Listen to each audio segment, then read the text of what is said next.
6টা দোয়া এবং জিকির আছে, যেই দোয়া জিকিরগুলো কোরআন হাদিসে বর্ণিত সকল দোয়া জিকিরের খোলাসা, সারমর্ম এবং নির্যাস।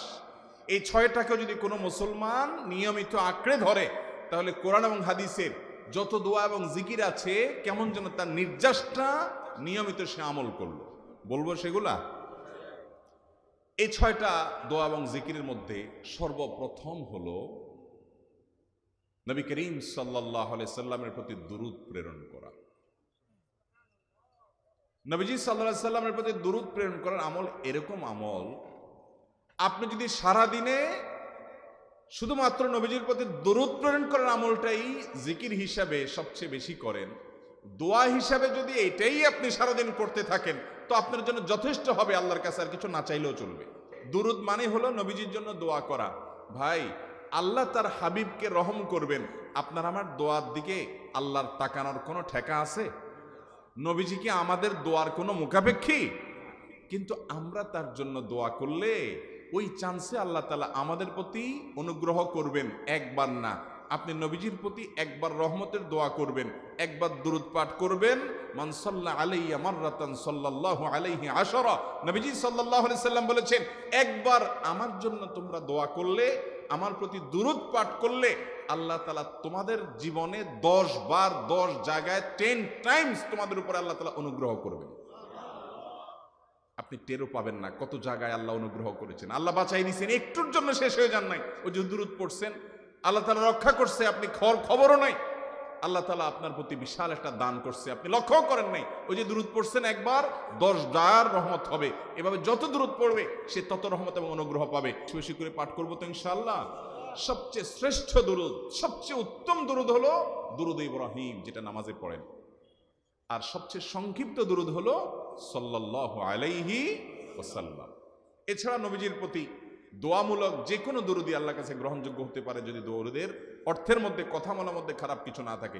6টা দোয়া হলো কোরআন হাদিসের শত শত সহস্র দোয়ার নির্যাস এবং খোলাসা। তার 1 নম্বর হলো দুরূদের আমল। করবো না বেশি বেশি ইনশাআল্লাহ? আমার জীবনে বহুবার এমন হয়েছে, বহুবার এমন এমন বিপদ যে দেয়ালে পিঠ থেকে গেছে, এখান থেকে উদ্ধারের কোনো পথ আর চোখের সামনে দেখা যাচ্ছে না। আমি এই আমলটি, এর পাশাপাশি ইস্তেগফারের আমল, যেটা 2 নম্বরে বলবো আমি, এই 2টি আমল কন্টিনিউয়াসলি করে গেছে, হরদম প্রতি নিঃশ্বাসে নিঃশ্বাসে, বাস টয়লেটের টাইম বাদে বাকি ফুল টাইম এটা দুরূদ এবং ইস্তেগফার অব্যাহত রাখছি। আল্লাহ তাআলা এমন ভাবে অলৌকিক ভাবে উদ্ধার করেছেন যে আমার কল্পনায়ও আসে না যে এখান থেকে এভাবে হেল্প হতে পারে। ভাইরা আমার অভিজ্ঞতার 2 পয়সার কোনো মূল্য নাই। আমার অভিজ্ঞতা কি আসলো না আসলো এটাতে কিছু আসা যায় নাই।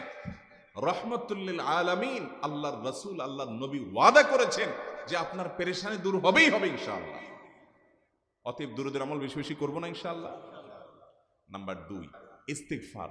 এটাও বেশি বেশি করতে হবে, কারণ ইস্তেগফার সম্পর্কে কোন কোন হাদিসের ভাষ্যের মধ্যে মান লাজিমাল ইস্তেগফার ভাষ্য এসেছে, অর্থাৎ যে ব্যক্তি ইস্তেগফারকে আঁকড়ে ধরবে, এটাকে কন্টিনিউয়াসলি করবে, ইস্তেগফার কখনো ছাড়বে না, সবসময় তার মধ্যে ইস্তেগফার অব্যাহত থাকবে, ওই ব্যক্তিকে আল্লাহ রাব্বুল আলামিন বিভিন্ন পেরেশানি থেকে সারপ্রাইজড হওয়ার মতো এমন এমন পথ বের করে দিবে যে সে চিন্তাও করে নাই। তার পেরেশানি থেকে মুক্তির পথ আল্লাহ তাআলা দেখায় দিবে। ইস্তেগফার কিভাবে করবেন ভাই? ইস্তেগফার এমন একটা আমল, এটা ছাড়া তো আমাদের উপায় নাই ভাই। ইস্তেগফার আমাদের দুনিয়ার পেরেশানি দূর করবে, আখিরাতের পেরেশানি দূর করবে। রুটি রুজি নাই, চাকরি নাই, ইনকাম নাই, ব্যবসা খারাপ যাচ্ছে, পেরেশানি হচ্ছে, ইস্তেগফার ধরো, কি হবে? 1 নম্বর লাভ হলো আল্লাহ মাফ করে দিবেন গুনাহ। ইউরসিলিস সামা আলাইকুম মিদরারা, যাতে ফসল ভালো হয়, রিজিক ভালো হয়, সেই ব্যবস্থা আল্লাহ করবেন। ওয়ায়ুমদিদুকুম বিআমওয়ালিন ওয়া বানিন, ছেলে মেয়ে হয় না অথবা ভালো ছেলে মেয়ে নাই, আল্লাহ তাআলা নেক সন্তান দিয়ে তোমাকে শক্তিশালী করবেন, সম্পদ দিয়ে শক্তিশালী করবেন। ওয়াজআল লাকুম জান্নাতিন ওয়াজআল লাকুম আনহারা, আল্লাহ তাআলা প্রসবন দিবেন, ফসল দিবেন, বরকত দিবেন রুজিতে। কিসের মাধ্যমে? ইস্তেগফার দেন। ভাইরা আমার, ইস্তেগফার সকল সমস্যার সমাধান। ইস্তেগফারের ভিতরে সবচেয়ে শ্রেষ্ঠ ইস্তেগফার হলো সাইয়্যিদুল ইস্তেগফার। সাইয়্যিদুল ইস্তেগফারটা যদি মুখস্থ না পারেন, অন্তত লিখিত ভার্সনটা পড়েন, সাইয়্যিদুল ইস্তিগফারের যে অর্থ, এটার যে মর্ম বড় হৃদয়গ্রাহী ভাই, বড় মর্মস্পর্শী।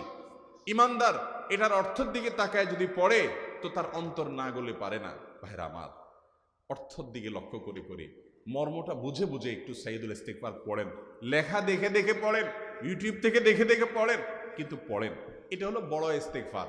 এত বড় ইস্তিগফার পড়তে পারেন না, কোনো পেরেশানি নেই, কোনো অসুবিধা নেই। সবচেয়ে ছোট ইস্তিগফার হলো আস্তাগফিরুল্লাহ, আস্তাগফিরুল্লাহ, আস্তাগফিরুল্লাহ। আল্লাহ আপনার কাছে ক্ষমা চাই, কত ভুল হয়ে যায়, কত অন্যায় হয়ে যায়। ভাইরা আমার, এটা হলো রিমুভার। ভুল করে কিছু লিখছেন, রিমুভ করে ফেলছেন, শেষ হয়ে গেছে। আপনি ঘন ঘন ইস্তিগফার পড়তে থাকেন। অগণিত ভুল হয়, অগণিত ত্রুটি হয়, বারবার ইস্তিগফার এগুলোকে সবগুলোকে শেষ করে দেয়। ভাইরা আমার, নিরাপত্তা এনে দেয়। আল্লাহ কোরআনে কারিমে বলেছেন যে আপনার রব আপনার কওমের প্রতি আযাব নাজিল করবেন না যদি আপনি থাকেন। আর যদি তারা ইস্তিগফারে রত রাখে তাহলে গণ আযাব আল্লাহর পক্ষ থেকে আসবে। আরেকটা ইস্তিগফার হাদিসে বর্ণিত, আস্তাগফিরুল্লাহাল্লাযী লা ইলাহা ইল্লা হুয়াল হাইয়ুল কাইয়্যুম ওয়া আতুবু ইলাইহি ওয়া লা হাওলা ওয়া লা কুওয়াতা ইল্লা বিল্লাহ। এটাও ইস্তিগফার। তাহলে একটা বড় ইস্তিগফার, একটা মিডিয়াম, একটা ছোট, যার যেটা সুবিধা হয় এটা পড়েন। নাম্বার 3, এটা আমাদের বেশিরভাগ মানুষ জীবনে হয়তো শুনেনও নাই। অনেকে হয়তো শুনছেন, আমল করা হয় না। খুব সীমিত সংখ্যক আল্লাহর বান্দার আমলের তৌফিক হয়। সেটা হলো ইয়া যাল জালালি ওয়াল ইকরাম। এটা একটা জিকির, আল্লাহ তাআলাকে ডাকা, আহ্বান করা, এটাই জিকির। ইয়া যাল জালালি ওয়াল ইকরাম। নবী করিম সাল্লাল্লাহু আলাইহি সাল্লাম বলেছেন, আলিযু বিয়া যাল জালালি ওয়াল ইকরাম। তোমরা ইয়া যাল জালালি ওয়াল ইকরাম এটাকে আঁকড়ে ধরো, এটাকে নিয়মিত করো, বেশি বেশি করে বলতে থাকো এটাকে সব সময় এটাকে মুদাওয়ামাতের সাথে কন্টিনিউয়াসলি এটা বলতে থাকো, ইয়া যাল জালালি ওয়াল ইকরাম। অনেক উলামায়ে কেরাম, মুহাদ্দিসিন ইকরাম ইয়া যাল জালালি ওয়াল ইকরাম কেন নবীজি এত বেশি বলতে বলেছেন, এটার মাধ্যমে আমাদের লাভটা কি, এর ব্যাখ্যা করতে গিয়ে বলেছেন ইয়া যাল জালাল মানে হলো হে মহান মহান বড়ত্বের অধিকারী, হে জালালের অধিকারী, হে জালাল। ওয়াল ইকরাম, হে দানশীল। তাহলে প্রথম বাক্যে আল্লাহর বড়ত্বের কথা স্বীকৃতি দিয়ে প্রশংসা করা হয়, আর দ্বিতীয় বাক্যে হে দানশীল বলে আল্লাহ তাআলার কাছ থেকে চাওয়া হয় যে আপনি যেহেতু দানশীল এবং আপনি যদি মহান, অতএব আপনি আমাকে দান করেন। এটা ডাকলেই, আল্লাহকে এই বলে ডাকলেই চাওয়া হয়ে যায়। এই জন্য বেশি বেশি করে ইয়া যাল জালালি ওয়াল ইকরাম পড়তে হবে। তার 4 নম্বর হলো লা হাওলা ওয়ালা কুওয়াতা ইল্লা বিল্লাহ। লা হাওলা ওয়ালা কুওয়াতা ইল্লা বিল্লাহ। লা হাওলা ওয়ালা কুওয়াতা ইল্লা বিল্লাহ, এটা হলো সারেন্ডার করা, আল্লাহর কাছে সারেন্ডার করা, আত্মসমর্পণ করা। মানে আল্লাহ ছাড়া কোনো ভালো কাজ করার ক্ষমতা কারণ নাই, করার তৌফিক দেওয়ার ক্ষমতা কারণ নাই, আর পাপ থেকে বাঁচানোরও ক্ষমতা কারণ নাই। এই জন্য আমি কেমন যেন আল্লাহর কাছে সারেন্ডার করছেন, লা হাওলা ওয়ালা কুওয়াতা ইল্লা বিল্লাহ। কোন অবস্থা, কোন সামর্থ্য, এগুলো কারোর কাছে নাই, শুধুমাত্র কার কাছে আছে? আল্লাহর কাছে আছে। এই অর্থ বুঝে আপনি লা হাওলা ওয়ালা কুওয়াতা ইল্লা বিল্লাহ বেশি বেশি পাঠ করবেন। নবী করিম সাল্লাল্লাহু আলাইহি সাল্লাম বলেছেন, তোমাদেরকে কি আমি জান্নাতের একটা ভান্ডারের খবর দিব, যেটা জান্নাতের ভান্ডার, সওয়াব টওয়াব না, সাধারণ অল্প স্বল্প সওয়াব না, পুরো জান্নাতের ভান্ডারের সন্ধান দিয়ে দিব। সাহাবা ইকরাম তো চাইতেনই সেটা। নবীজি সাল্লাল্লাহু আলাইহি সাল্লাম তখন বলেছেন যে লা হাওলা ওয়ালা কুওয়াতা ইল্লা বিল্লাহ, এটা হলো কানজুম মিন কুনুজিল জান্নাহ, জান্নাতের ভান্ডার সমূহের মধ্যে থেকে একটা বড় ভান্ডার হলো লা হাওলা ওয়ালা কুওয়াতা ইল্লা বিল্লাহ। অতএব এই আমলটাও বেশি বেশি করবেন। 4 নম্বর আমল হয়ে গেল। 5 নম্বর আমল হলো দোয়া ইউনুস। দোয়া ইউনুস জানা আছে তো? লা ইলাহা ইল্লা আনতা সুবহানাকা ইন্নী কুনতু মিনাজ জালিমিন। ভাইরা আমার, অর্থের দিকে তাকায়া মাঝে মধ্যে মোবাইল টোবাইল সব ফালায় রেখে একটু আল্লাহর সাথে কথা বলবেন, আল্লাহর সাথে একটু কানেক্টেড হওয়ার চেষ্টা করবেন, আল্লাহর সাথে একটু সংযুক্ত হওয়ার চেষ্টা করবেন। ডিসকানেক্টেড তো পুরো লাইফটা কাটাই দিলেন, একটু কানেক্টেড হওয়ার চেষ্টা করেন। প্রতিদিন কিছু সময় বসে একটু জিকির করেন, চলতে ফিরতে একটু আল্লাহকে সময় দেন। আপনি উপকৃত হবেন, আপনার কল্ব জিন্দা হবে, আমল নামা সওয়াবে পরিপূর্ণ হবে। লা ইলাহা ইল্লা আনতা সুবহানাক ইন্নী কুনতু মিনাজ জালিমিন। অর্থের দিকে তাকান, কত মর্মস্পর্শী। লা ইলাহা ইল্লা আনতা, আল্লাহ আপনি ছাড়া কোনো সত্যিকারের মাহবুদ নাই, উপাস্য নাই। সুবহানাক, আপনি পবিত্র, আমি আপনার পবিত্রতা জ্ঞাপন করছি।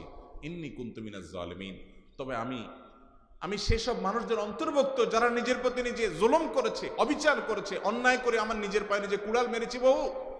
এই বাক্য পাঠ করার পর ইউনূস আলাইহিস সালামকে শুধু রক্ষা করেছেন আল্লাহ, তাই নয়, আল্লাহ বলেছেন একইভাবে তাকে যেরকম রক্ষা করেছি, এই বাক্য যদি কেউ পড়ার মতো পড়ে, হক আদায় করে পড়ে, মনের গভীর থেকে পড়ে, মর্ম উপলব্ধি করে পড়ে, নিয়মিত পড়ে, ওয়াকাযালিকা নুনজিল মুমিনিন, ঈমানদারদেরকে আমি রক্ষা করে দেবো। এভাবে ভাইরা আমার, আমরা বিপদ আপদে পড়লে হুজুরদের কাছে চলে যায় দোয়ার জন্য। অনেকে মাজারে চলে যায়, সেখানে মানত করে, টাকা পয়সা দেয় বিপদ উদ্ধার করার জন্য। কপাল পড়া জানে না ও কার গোলাম, ও আরশে আজিমের মালিকের গোলাম, তার সাথে ডাইরেক্ট কানেক্টেড হওয়ার সুযোগ আছে, শুধু ইউজ করলেই হয়, সুজ দিলেই হয়। কপাল পড়া জানে না, ডানে বামে গিয়ে নিজের আমল বরবাদ করে, ঈমান বরবাদ করে, তাওহীদ নষ্ট করে। ভাইরা আমার, তাহলে যে কোনো সমস্যা ফিল করি অথবা স্বাভাবিক অবস্থাতে দোয়া ইউনূস পাঠ করব। 6 নম্বর হলো সুবহানাল্লাহ, আলহামদুলিল্লাহ, লা ইলাহা ইল্লাল্লাহ, আল্লাহু আকবার। এই বাক্যগুলো দেখবেন ঘুরে ফিরে নবী করিম সাল্লাল্লাহু আলাইহি ওয়াসাল্লাম সারাদিন পড়তেন। 5 ওয়াক্ত নামাজের পরে 33 বার দেখবেন। আবার দেখবেন সকাল সন্ধ্যায় সুবহানাল্লাহি ওয়া বিহামদিহি 100 বার, সুবহানাল্লাহি ওয়াল হামদুলিল্লাহি আল্লাহু আকবার 100 বার।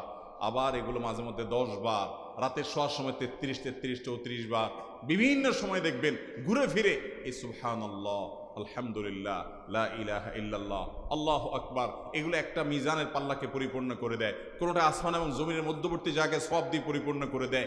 এত বেশি ফজিলতপূর্ণ জিকির।